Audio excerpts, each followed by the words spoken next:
झारखंड में हूं संतोष गंगवार। बुलेटिन की शुरुआत करेंगे सबसे महत्वपूर्ण खबर के साथ। डीजीपी अनुराग गुप्ता के सेनानिवृत्ति के बाद डीजीपी के पद पर सेवा विस्तार के मामले पर एक बार फिर झारखंड बीजेपी अध्यक्ष बाबूलाल मरांडी ने राज्य सरकार पर बड़ा हमला बोला।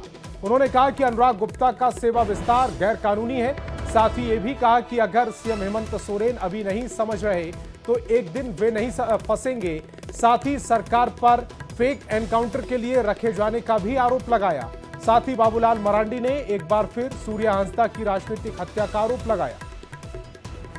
सोरेन नहीं समझ रहा है तो एक दिन देखिएगा हेमंत सोरेन भी फंसेंगे इसके चलते। असल में अब इनको तो क्या करेंगे, ये तो इलीगल है। अब न इनका प्रमोशन हो सकता है, न डिमोशन हो सकता है, न हटा। अब रखे हुए हैं तो जो मन होगा वो करेगा, जो मन मर्जी होगा वो करेंगे। तो इसलिए मैं कहता हूँ कि इनको तो इसी काम के लिए रखा गया है जो फेक इनकाउंटर कराते हैं, जो सूर्या हांसदा की हुई है। और डीजीपी अनुराग गुप्ता के सेवा विस्तार पर बाबूलाल मरांडी के सवाल उठाने पर जेएमएम ने प्रतिक्रिया दी। जेएमएम का कहना है कि डीजीपी अनुराग गुप्ता की नियुक्ति पूरी तरह से राज्य सरकार के अधिकार क्षेत्र में कैबिनेट से लिया गया फैसला है। देखिए, बाबूलाल जी का अब चूंकि उनको भी मीडिया में बने रहना है, अखबार में छपते रहना चाहिए उनको भी। उन लोगों के पास कुछ और तो इशू नहीं है, के पास में काम तो है नहीं, तो फिजूल की बातें इस तरह से करके ये कोई बात है? अबे जो रूल है, नियम है, जो होगा होगा। आपको इतना छटपटी क्यों लग रहा है? जो नियम कानून का अगर ये हो रहा है तो इसके लिए कोर्ट कचहरी है, वो तो देखिए रहा है। पूरा रूल तो रूल है, वो करेगा। तो आपको इसमें छटपटाना नहीं है, आप लोगों का जन मुद्दे पर बात कीजिए ना। तो बंधु तिर्की को आपने सुना, लेकिन जेएमएम का क्या कुछ कहना है अनुराग गुप्ता की नियुक्ति पर?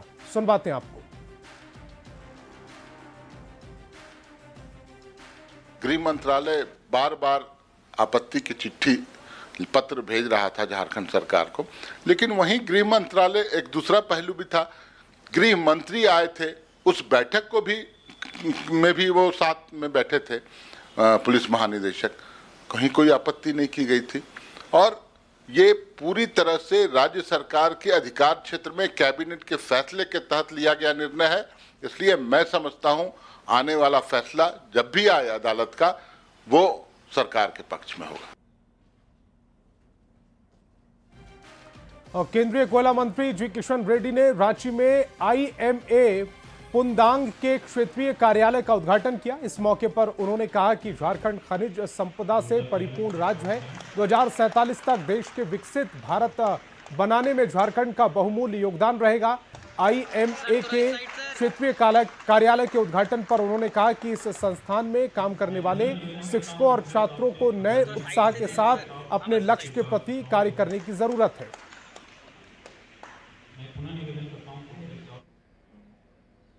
निर्माण के बाद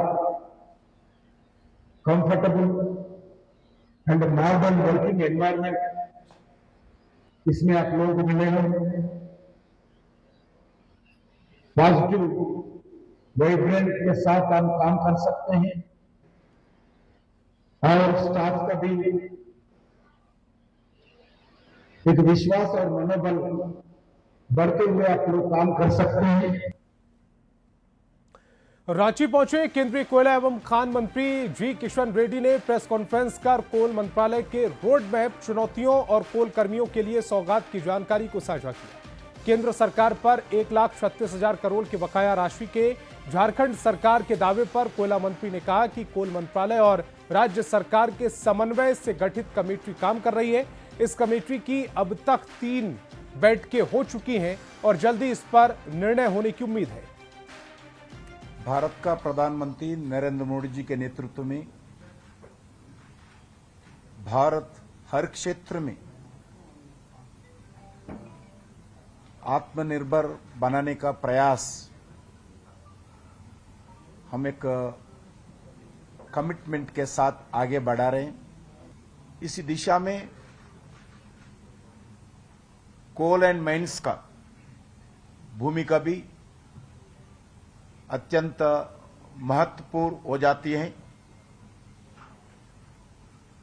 डोमेस्टिक कोल प्रोडक्शन के लिए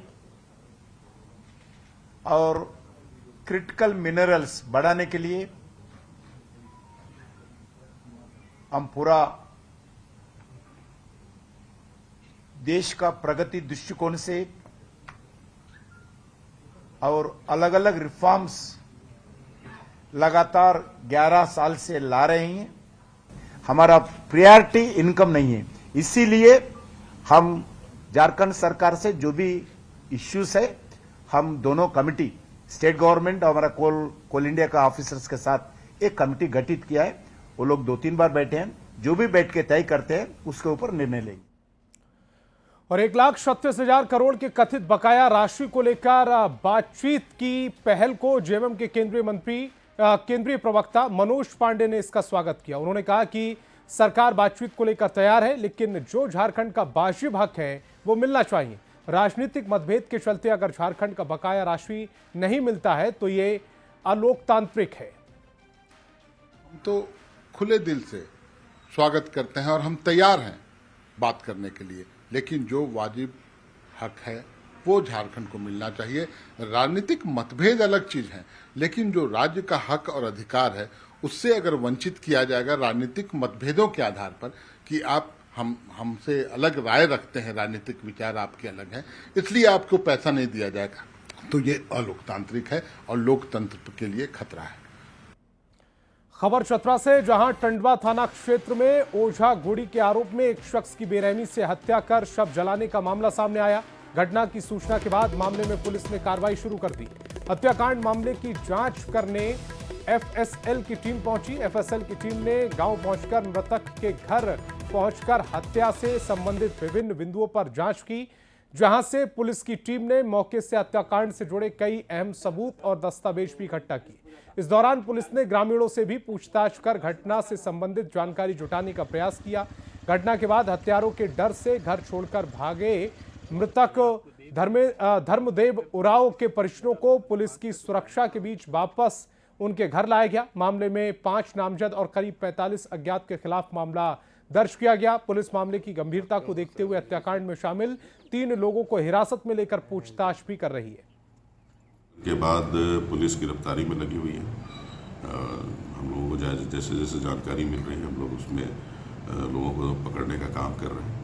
उम्मीद है कि जितने आरोपित व्यक्ति हैं उनको जल्दी से जल्दी पकड़ लिया जाएगा। सभी तरह का साक्ष्य संकलन किया जा रहा है, वो चाहे आई विटनेस के हिसाब से हो या एफएसएल की टीम के हिसाब से हो। उसमें एफएसएल की टीम स्पेशली बुलाई गई है। और दुमका से बड़ी खबर है, एक मंदिर के पास किसी ने माहौल बिगाड़ने की कोशिश की, जिसके बाद इलाके के लोगों में गुस्सा है। घटना सरैयाहाट के बाबूपुर की है, जहां लोगों ने काली मंदिर के पास समुदाय विशेष के लोगों पर शौच करने का आरोप लगाया और इसको लेकर लोगों में भारी गुस्सा है।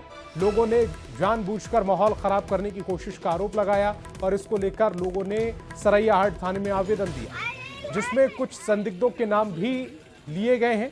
इस घटना के बाद 2 थाना हंसडीहा और सरैयाहाट के अधिकारियों के बीच अंचल अधिकारी भी मौके पर पहुंचे और लोगों से बातचीत कर पूरे मामले की छानबीन शुरू कर दी गई।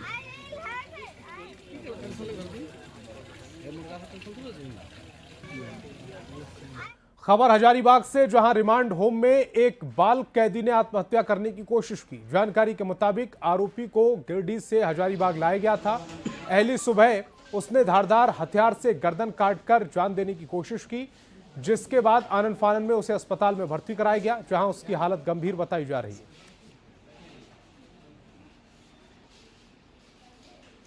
कल शाम को ही आया है, कल शाम को आया है। क्या मामला है, कौन सा केस में आया है, वो देखने के बाद पता चलेगा।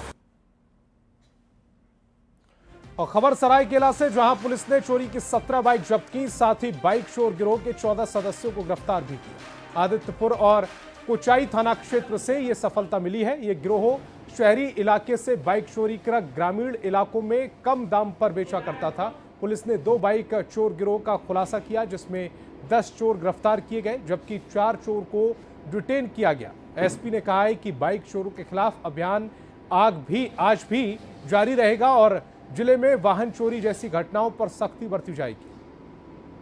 अलग अलग बाइक चोर गिरोहों का पर्दाफाश किया गया है। इसमें एक गिरोह जो कि आदित्यपुर औद्योगिक क्षेत्र में सक्रिय था, तो उस गिरोह के कुल 8 अपराध कर्मियों को आदित्यपुर थाना पुलिस द्वारा गिरफ्तार किया गया है और उनकी निशानदेही पर कुल 8 बाइक और एक पिकअप वाहन को बरामद किया गया है। इसी प्रकार जिला के दूरस्थ कुचाई क्षेत्र में सक्रिय एक अन्य गिरोह का पर्दाफाश किया गया है, जिसमें 2 अपराध कर्मियों की गिरफ्तारी हुई है और 4 नाबालिग को निरुद्ध किया गया है तथा इनकी निशानदेही पर कुल 9 चोरी के बाइक को बरामद किया गया है। खबर जमशेदपुर से, जहां बिष्टुपुर पुलिस ने व्यापारी से 30 लाख की लूट का खुलासा कर दिया। इस मामले में पुलिस ने 4 अपराधियों को गिरफ्तार कर लिया। आरोपी के पास से 10,70,000 रुपए कैश और एक कार बरामद हुई। 4 सितंबर को दिन दहाड़े बिष्टुपुर थाना क्षेत्र में व्यापारी से 30 लाख रुपए की लूट हुई थी। अपराधी राजेश कुमार मंडल और पकौड़े को भी गिरफ्तार किया गया, जिसकी क्रिमिनल हिस्ट्री भी है और उसके साथ कुछ पैसा भी हम लोग को बरामद हुआ।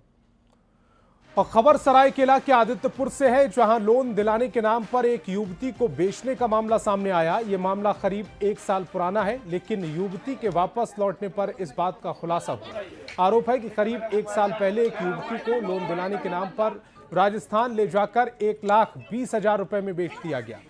हालांकि इसमें युवती की शादी की बात भी सामने आ रही है। फिलहाल पुलिस ने पूरे मामले की जांच शुरू कर दी है। बोल के मेरा लड़की को घर से बुलाकर आधार कार्ड बनवा के से राजस्थान में लेके बेच दिया। उसके बाद में हम लोग को कुछ पता नहीं। हम 2 बार जा के पूछे भी जो मेरा लड़की कहाँ गई, तो वो बोली जो तेरा लड़की को हम लोग नहीं देखेंगे। और बाद में जाके देख रहे हैं, अभी कुछ दिन के बाद में 1 साल 2 महीना होने के बाद में मेरा लड़की मेरा दामाद वापस आया। लेकिन ये लड़की को एक बास्को नगर की एक महिला और एक सतवनी की का ही एक जेंट्स है, जिसके द्वारा 1,20,000 में राजस्थान के एक युवक को बेच दिया गया। इसको इस लड़की को घर से लोन दिलाने के नाम पर बहला फुसला के बुलाया गया था। उसके बाद इसको जो बास्को नगर की महिला है उसके द्वारा इसको ट्रेन से राजस्थान लेके जाया गया और वहाँ इसको बेच दिया गया। अभी देखिए वो मामला जो है ना जांच के दायरे में, हम लोग जांच कर ही रहे हैं। अभी मानव तस्वीर की पुष्टि नहीं हुई है। इसमें शादी की भी बात आ रही है। इसमें पुलिस जो है सभी पहलुओं की जाँच कर रही है। इसके बाद ही हम लोग कुछ ठोस ढंग से कुछ बोल सकते हैं। सर शादी को लेकर क्या मामला आ रही है सर सामने? शादी की बात है कि लड़का इसे शादी करके राजस्थान ले गया है और इसमें जो है यहाँ सापड़ा में एक मंदिर में शादी की बात सामने आई है। खबर साहिबगंज से, जहां अपराधियों ने एक युवक की गोली मारकर हत्या कर दी। घटना मुफस्सिल थाना क्षेत्र के महादेवगंज जयंती गांव की। मृतक की पहचान राजकुमार यादव के रूप में की गई। बताया जा रहा है कि राजकुमार यादव अपने घर के दरवाजे के सामने खड़ा था, तभी अज्ञात अपराधियों ने उसके सिर में गोली मारकर हत्या कर फरार हो गए। पुलिस ने मौके से एक खोखा भी बरामद किया। जमीन विवाद में हत्या की आशंका जताई जा रही। पुलिस आरोपियों की तलाश में जुटी है। विशेष अभी तक जानकारी नहीं मिली है, लेकिन ये बात पता चला है कि आपसी जमीन संबंधी विवाद के कारण ये हत्या की घटना घटी। और बुलेट जो है किसके नाम पर कुछ दर्ज, उसका कुछ जानकारी अभी तक? जी नहीं, वो गोली जो मारा है उसका अग्रभाग को हम कर रहे हैं बुलेट, ऐसी कोई गाड़ी वगैरह नहीं है। खबर बोकारो से, बोकारो के बड़गांव में पिता और बेटे के बीच मारपीट में बेटे की मौत हो गई और पिता गंभीर रूप से घायल है। पिता को रांची के निजी अस्पताल में भर्ती कराया गया। दरअसल पिता अपने बेटे के नशे और गेमिंग की आदत से परेशान थे। इसी बात को लेकर जब पिता ने बेटे को समझाने की कोशिश की तो दोनों के बीच में बहस हो गई। बाद में बहस ने बड़ा रूप ले लिया और दोनों के बीच जमकर मारपीट हुई।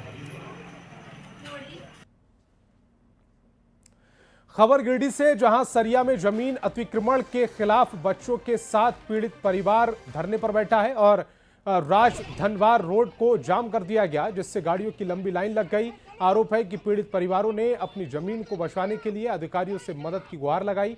किसी से न्याय नहीं मिलने के बाद पीड़ित परिवार ने सरिया मुख्य मार्ग को जाम कर दिया। लगभग 2 घंटे जाम रहने के बाद सरिया बीडीओ मौके पर पहुंचे और मामले की जानकारी की। पीड़ितों को आश्वासन दिया गया कि उनके साथ न्याय किया जाएगा, जिसके बाद पीड़ितों ने प्रदर्शन किया। जबकि उसका जमीन ही नहीं है। 3719 का केवाड़ा मंडल को बेचा है। 3718 प्लॉट मेरा है, जो कब्जा करके बना रहा है। मतलब पैसा नहीं है मेरे पास, सोचा इसको भगा देंगे, सही पैसा वाला ये नहीं है तो लूट लेंगे जमीन। तो वही जल्दी के बार आए मना किए, परिवार का मार्केट हाथ रेट दिया। और बड़ी खबर रामगढ़ से, जहां एक बार फिर हाथियों के झुंड ने उत्पात मचाया। मांडू वन क्षेत्र के लाइयो के डोटा टांड में हाथियों के झुंड ने धान की फसल को बर्बाद कर दिया। ग्रामीणों की सूचना पर देर रात तक वन विभाग की टीम हाथियों को भगाने में जुटी रही। हाथियों का झुंड अभी भी पास के जंगली क्षेत्र में मौजूद है। हाथियों के 2 अलग अलग झुंड हैं, जिसकी वजह से ग्रामीण दहशत में हैं और सरकार से फसल की क्षतिपूर्ति की मांग कर रहे हैं।